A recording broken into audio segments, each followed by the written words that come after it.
الرحيم حامدا لله عز وجل سبحانه وتعالى ومصليا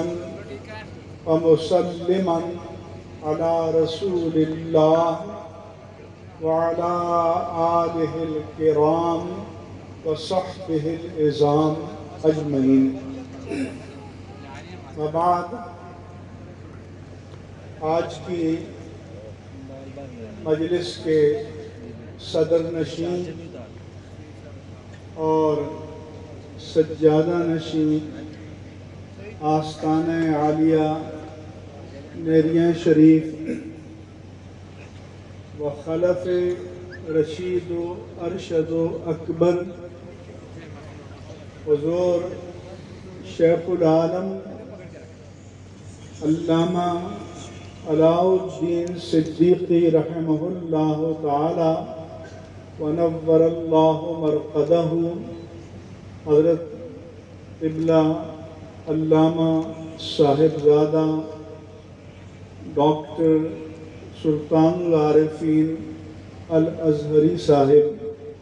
زید مجدہم، جتنے اکابر امت، مشائخ اعظام، علماء کبار، معززین کرام جو یہاں تشریف فرما ہے، ان سب کی تکریمات، تشریفات اور احترامات کے ساتھ وقت اتنا تنگ ہے کہ نام بھی لینے کا وقت نہیں ہے، بس چند گزارشات عرض کروں گا۔ اس وقت اہل سنت و جماعت کو جو مسائل و مشاکل درپیش ہیں، ان پر بات کرنے کا وقت نہیں ہے، اور چونکہ یہ حضور شیخ العالم رحمہ اللہ تعالی اور ان کے عظیم والد ماجد اور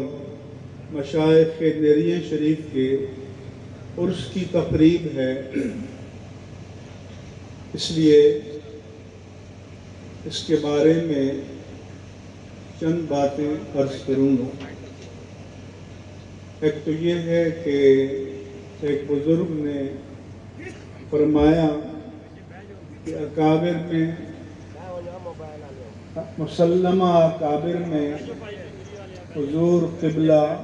پیر مہر علی شاہ گولڈوی رحمہ اللہ تعالی ونور اللہ مرقدہ کا اسم گرامی بھی شامل کیا جائے تو میں ان کو یقین دلاتا ہوں کہ وہ ہمارے مسلمہ اکابر میں سے ہیں۔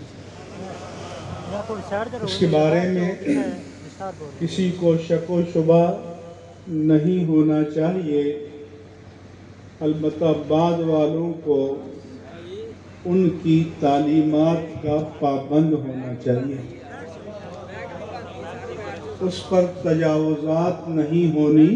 چاہیے، اپنے آپ کو اس تک محدود رکھنا چاہیے۔ دوسری بات جو عرض کرنا چاہتا ہوں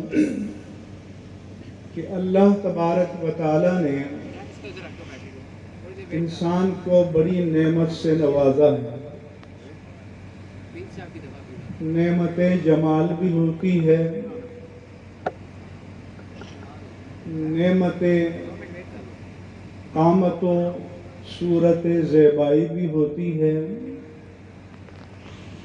نعمت علم بھی ہوتی ہے، نعمت جود و سخا بھی ہوتی ہے، نعمت شجاعت بھی ہوتی ہے، نعمت علم اور روحانیت و طریقت بھی ہوتی ہے، اور نعمت تکلم دلکش و دلربا بھی ہوتی ہے۔ آج کی دنیا میں اگر ہم ان تمام نعمتوں کو کسی ایک صورت میں مجسم دیکھیں تو وہ شیخ العالم علامہ علاء الدین صدیقی رحمہ اللہ تعالیٰ نظر آئیں گے۔ اللہ نے انہیں حسن صورت بھی عطا کیا، حسن قامت بھی عطا کیا، حسن گفتار و تکلم بھی عطا کیا، اور لوگوں کے دلوں میں ان کے لیے محبوبیت بھی پیدا فرما دی۔ پھر پیر بہت ہیں، جاگیردار ہیں، درجنوں بیسیوں بنگلوں کے، جاگیروں کے، دولتوں کے، محلات کے مالک ہیں، لیکن طلب میں کمی نہیں ہوئی۔ یہ پہلا پیر ہے کہ جس کو اللہ نے دولت دی اور جس کے پاس قوم کی دولت کی امانت آئی تو اپنے اور اپنے بیٹوں کے نام پر جاگیریں نہیں بنائیں، بلکہ قوم کو وہ امانت ان اداروں کی شکل میں واپس لوٹا دی۔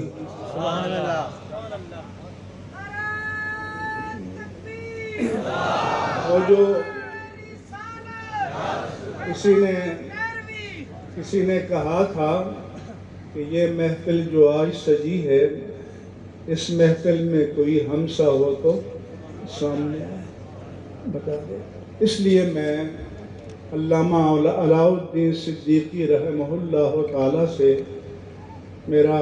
محبت کا، عقیدت کا، احترام کا رشتہ تھا ان کی خوبیوں اور کمالات کی وجہ سے، اور اللہ تعالیٰ نے اتنا کمال کا اعتماد لوگوں کو ان کی ذات پر دیا تھا کہ جس چیز کا مطالبہ کرتے قوم زر و جواہر سے اسے بھر دیتی۔ کوئی ان کا منصوبہ ان کی زندگی میں نامکمل و ناتمام نہیں رہا۔ آپ ان کے امین ہیں، آپ کو بھی اسی طرح سے صاحبزادہ صاحب سے جڑے رہنا چاہیے۔ دوسری بات یہ کہنا چاہوں گا کہ ہماری علمی مجالس میں نعت خوانوں کا انتخاب ہونا چاہیے، اور پہلے سے کلام دیکھ لینا چاہیے کہ کیا کلام پڑھا جا رہا ہے، کیونکہ پھر ان تمام علماء و مشائخ کی ذمہ داری ہوتی ہے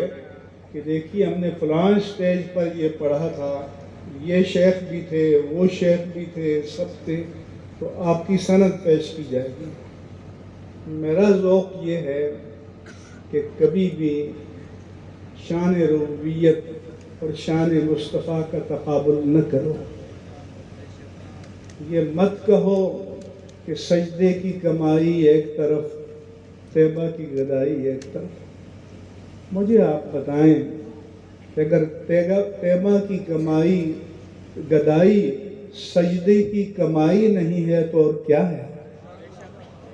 طیبہ والے کس لیے آئے تھے کہ وہ سر جو پتھروں کے سامنے جھکے ہوئے تھے، ان سروں کو پتھروں کی بندگی سے اٹھا کر اللہ تعالیٰ کی بندگی میں ڈال دیا۔ سبحان اللہ۔ اور حضور اپنا سجدہ بتاتے ہیں، اللہم سجد لک سوادی و جنانی، سوادی و خیالی، کہ اے اللہ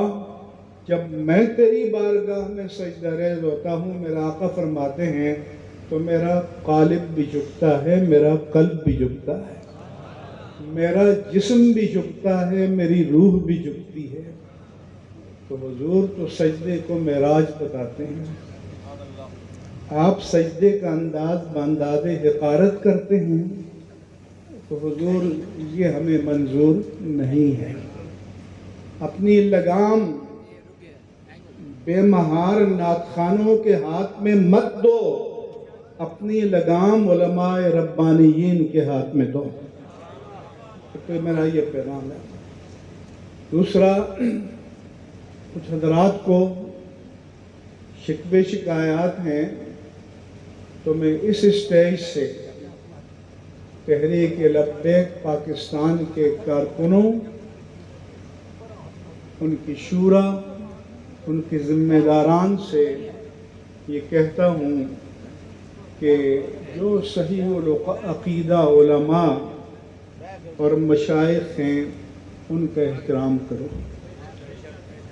ان سے وابستہ رہو، ان سے جڑ کر رہو،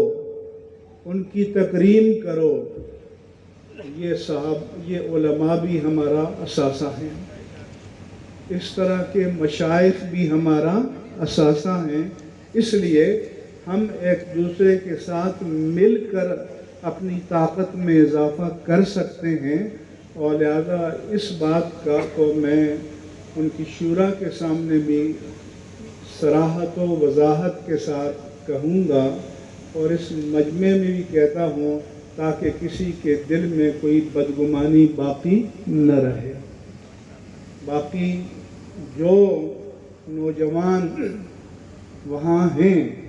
وہ میرے آقا کے غلام ہیں، سبحان اللہ، وہ حضور کی غلامی کے رشتے سے وہاں کھڑے ہیں، اور وہ یا رسول اللہ کے نعرہ جو علامہ خادم حسین رضوی نے ان کی قلب اور روح میں ایسا پیوست کیا ہے کہ میں نے کہا کہ انہوں نے ان کو آٹو چارج کر دیا ہے، اب وہ سیلف اسٹارٹ ہیں، اب ان کو ری چارجنگ کی ضرورت نہیں ہے، اور ان کی حفاظت بھی میری اور آپ کی ذمہ داری ہے، اور میں نے اسی فریضے کو ادا کیا ہے جو پورے اہل سنت اور پوری امت کی ذمہ داری ہے۔ اور وقت کیونکہ تنگ ہے اور ہمیں ایئرپورٹ پہنچنا ہے اور دعا بھی ہوگی، ہو سکتا ہے کہ کچھ اس کے مراحل باقی ہوں انشاءاللہ تعالی۔ ایک تو مجھے اچھا لگا یہاں اجتماع منعقد کرنا، اور یہ بھی مجھے بتایا کہ چک بیلی میں حضور خواجہ خواجگاں محی الدین رحمہ اللہ تعالی بھی انہوں نے بھی قیام فرمایا، حضور شیخ العالم نے بھی قیام فرمایا، تو اس کو خواجگان انگریاں شریف کی خانقاہ کا درجہ دیجئے، اور اس میں اجتماعات کے سلسلے کو مسلسل کیجئے۔ وما علی الا البلاغ المبین۔